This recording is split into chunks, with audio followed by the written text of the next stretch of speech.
ساتھیاؤ، میں اور آپ آج کی اس بزم میں یہ پختہ عزم کر کے اٹھیں کہ آج ہم خود بھی اور اپنی اولاد کو بھی، اپنے دوستوں کو بھی، میرے والد گرامی فرمایا کرتے تھے جس سے دوستی ہو نا اس کی انگلی پکڑ کے دین کی راہ پہ لے آؤ، یہ دوستی کا حق ہے۔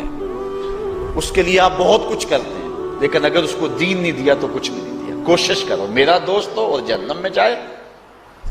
والدین بچے کے مستقبل کے لیے کتنی کوشش کرتے ہیں، لاکھوں روپیہ لگاتے ہیں مستقبل ٹھیک ہو جائے، کرتے ہیں کہ نہیں کرتے؟ یونیورسٹیوں کے اندر، کالجوں کے اندر کتنی بھاری فیسیں بھرتے ہیں، کیوں اتنا کچھ کیوں کر رہے ہو؟ میں نے دیکھا بوڑھا باپ اپنی کمر پہ بوریاں لاد کے مزدوری کرتا ہے، مائیں اپنا زیور بیچ رہی ہیں کہ اولاد پڑ جائے۔ میاں اتنا کچھ کیوں کر رہے ہو؟ جی مستقبل ٹھیک ہو جائے۔ یہ مستقبل کتنا ہے؟ 20-25 سال کا، اور جو اصل مستقبل ہے اس کی فکر ہی نہیں کسی کو۔ اصل مستقبل تو وہ ہے، اللہ اکبر، بیرون ملک جائے بیٹا تو ماں کہتی ہے بس دعا کرو کہ میرا بیٹا خیریت سے پہنچ جائے۔ بیٹی کی شادی کرتی ہے تو ماں کہتی ہے دعا کرو کہ اپنے گھر میں اس کو چین مل جائے۔ کسی کا انٹرویو ہوتا ہے، لوگ کہتے ہیں جناب دعا کرو کہ اس انٹرویو میں وہ کامیابی سے گزر جائے۔ میں کہتا ہوں جب قبر میں اترتا ہے پھر کسی نے آ کر کبھی نہیں کہا کہ دعا کرو مشکل گھڑی آ گئی ہے خیریت سے گزر جائے۔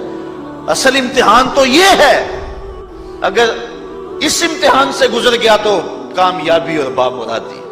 یہ تھوڑا سا مستقبل دنیا کا، اس کے لیے ہم کتنے پیسے لگا دیتے ہیں۔ سب کچھ اولاد کو آتا ہے، ہر شے فر پڑھتے اور بولتے ہیں، دعائے قنوت بھی نہیں آتی ہوتی۔ تو ہم اپنی اولاد کے لیے دین کا تحفہ اس کو کبھی نہ چھوڑیں۔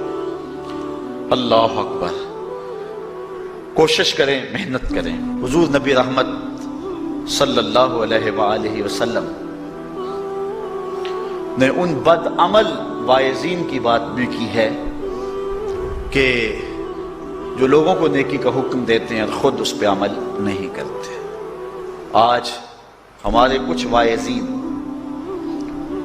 لوگوں کو تو واعظ و تلقین اور نصیحت کرتے ہیں اور خود نماز میں سخت سستی کا ارتکاب کرتے ہیں، اور جس سے قوم کے اندر نماز میں سستی عملاً پیدا ہو جاتی ہے۔ کوئی عرس کی تقریب ہو، کوئی محفل نعت ہو، کوئی جلسہ ہو، کوئی شادی کی تقریب ہو، نماز کے وقت کا پورا خیال رکھا کریں اور اس بات کا لحاظ رکھا کریں۔ بلکہ ہمارے ہاں ایک عجیب سا فیشن ہے اور عجیب سی بات ہے، میں بڑا حیران ہوا کرتا ہوں کہ عشاء کے بعد جب جلسے ہوتے ہیں نا ہمارے مساجد کے اندر، تو مغرب سے اعلان شروع ہو جاتا ہے آج رات فلاں صاحب خطاب فرمائیں گے، اور پھر جب نماز عشاء ہوتی ہے تو ہمارا نقیب محفل کھولتا ہے لاؤڈ سپیکر اور وہ اعلان کرتا ہے حضرات جماعت ہو چکی ہے، اب مسجد میں آ جائیں۔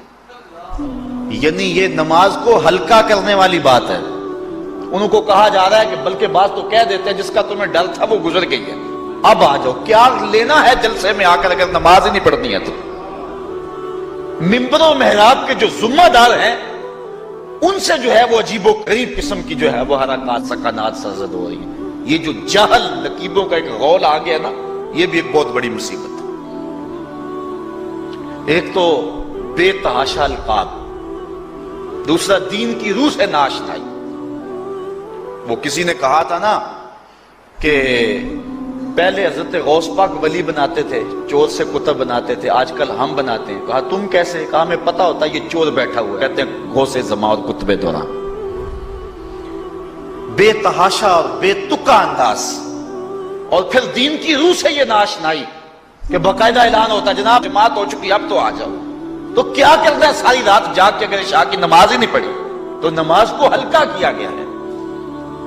اسی طرح جلسہ لمبا ہو رہا ہے اور نماز کا وقت سکڑ رہا ہے۔ ان چیزوں کا التزام کرنا ہے، ہم نے کوشش کرنی ہے۔ اور یہ بھی ایک مصیبت ہے کہ دربار بڑا اونچا ہے اور مسجد کے اندر جانوروں کی بینٹیں پڑی ہوئی ہیں۔ حیثیت تو مسجد کی ہے، دربار کی تو ثانوی حیثیت ہے۔ دربار پہ 3 کروڑ روپیہ لگا ہوا ہے اور مسجد میں چٹائیاں بھی موجود نہیں۔ اپنے بھی خفا مجھ سے ہیں بیگانے بھی ناخوش، کہ زہر حلاحل کو کبھی کہہ نہ سکا کند، بات وہی کہتا ہوں سمجھتا ہوں جسے حق، نئے ابلہ مسجد ہوں نئے تہذیب کا فرزند۔